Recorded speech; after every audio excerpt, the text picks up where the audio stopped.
been a great opportunity for me presenting our assignment group, and the topic of our assignment is parliamentary reformation. So here we are going to start with the introduction, that how we did that work and what was the theory that based on we did our work. So what is parliamentary reformation? Parliamentary reformation is the changes in the institution and the structure that do the activities of the parliament. So we have tried to draw some data and information based on the previous historical context, that how many parliamentary reformation has been placed in our country, and what is gonna have in the recent parliamentary reformation. And we have tried to have a theoretical framework upon which we try to draw a connection between a theory and our reformation processes. So in the theoretical in the literature review, we have tried to have some information that is taking place in the previous parliamentary reformation.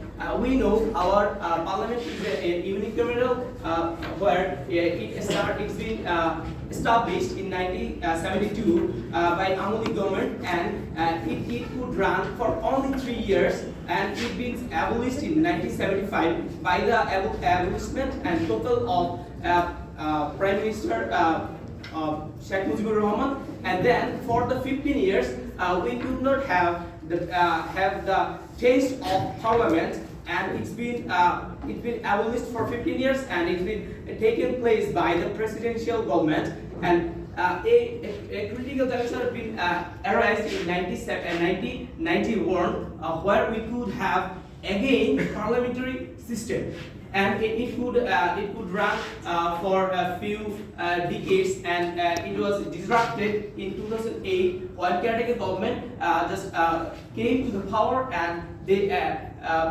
again for 2 years we could not have the taste of parliament. And in 2008 there was a resolution where through which we could have a parliamentary taste, but there was something that disrupted the original taste of parliament. That is, in 2011, the caretaker government, the caretaker government policy was abolished, and for this, the actual democracy was finished, and we could not have that.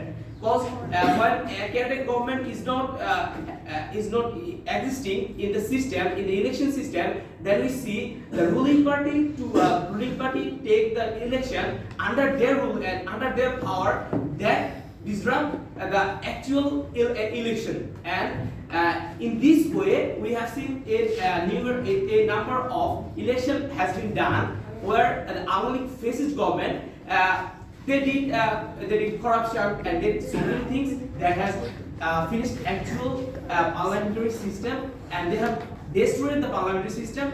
And we see for this reason, and we have seen that the recent parliamentary reformation is gonna be happening. So that the previous history was our historical background, and there is a recent proposed parliamentary reformation. You have already, I think, you have known, as you are a political student, so you must know that. So there are some information that is taken in the recent proposed parliamentary reformation. We have seen the parliament will be bicameral, and there will be 500 constituencies where 400 will become from the lower sorry, I just try to know the actual information.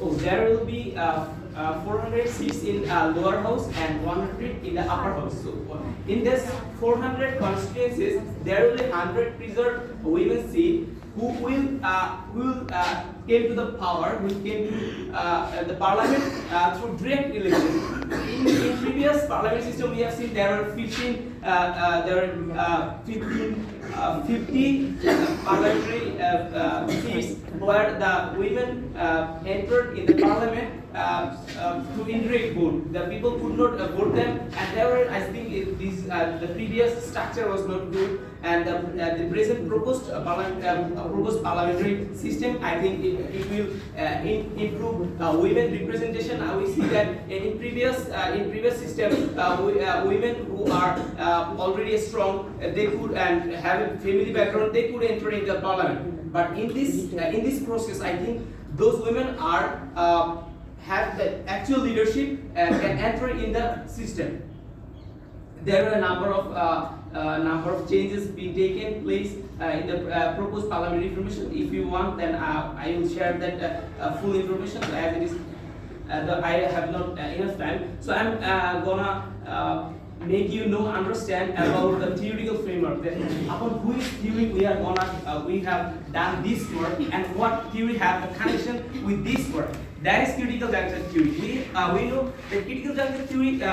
Critical juncture is a pivotal situation or pivotal condition where a great change come, and this change can be institutional, it can be from other structure. So we see that in this proposed parliamentary reformation, there are a number of institutions that we created, and I think this creation will have the legacy, and we can't say that what is the legacy gonna have, because we are not seeing the future. We can assume that what is gonna be. So there are a number of processes in critical juncture theory, and I wanna break down each processes. The first of all, that is antecedent. So what is the antecedent of our parliamentary reformation? So antecedent is that the previous all reformation that could not meet our demand, that could not meet our parliamentary structure.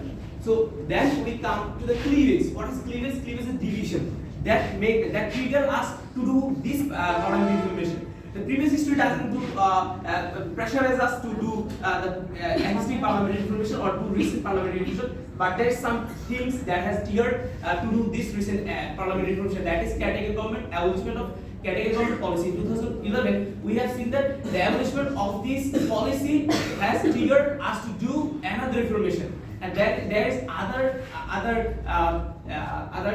things and other issues or other history that has triggered that. That is in 2014 we have seen against all the party have boycotted the election. So when they boycotted the election, so that means in the parliament the people enter, they are corrupted. They are not running the parliament in the proper way. So this is the cleavage, and what is the critical juncture process? That is a crucial moment. We have seen we are going through that crucial moment, and we are gonna have that proposed parliamentary reformation. What is critical, which could be recognized or could be regarded as a critical juncture. We are gonna through that critical juncture. The parliamentary reformation, the proposed parliamentary reformation committee has submitted their proposal. That proposal, if that is established, that establishment process is critical juncture theory. And what is the legacy? The legacy we can assume, but we cannot say that is gonna be happening. We can assume. We assume that as we know that there will be 100 women seat will come into the parliament with direct vote. I think that will improve the women representation. We can assume that, but we can say that will be happening. So there is end of legacy. We cannot assume the end of legacy because we don't know that what is gonna be happening in 20 years. So there is other things that is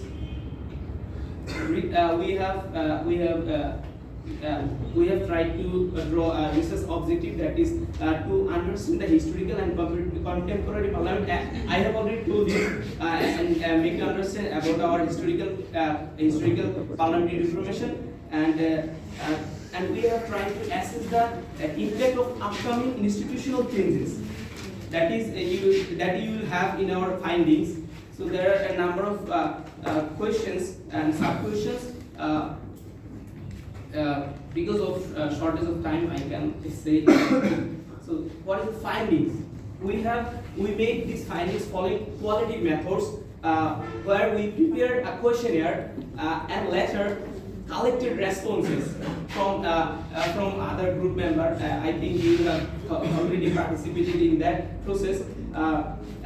We have find that Bangladesh parliamentary system is not properly effective, because we have seen in these 15 years quite that needs further information. We have seen that in USA they have made the parliamentary system in 200 years before, and it is still is working. So what is happening in Bangladesh? We have seen that many political party came and they just do that reformation to have their own interest. So that's why this Bangladesh parliament needs further reformation.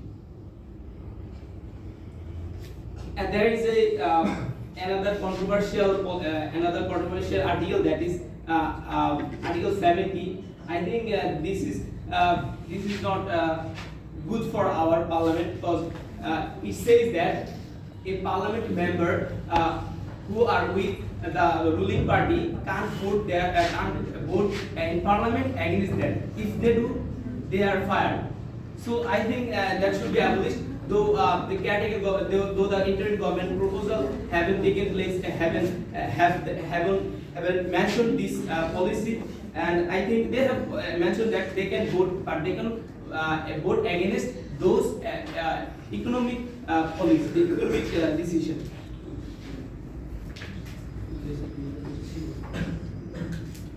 And we have tried to have the responses from the participant who tried to answer our questionnaire.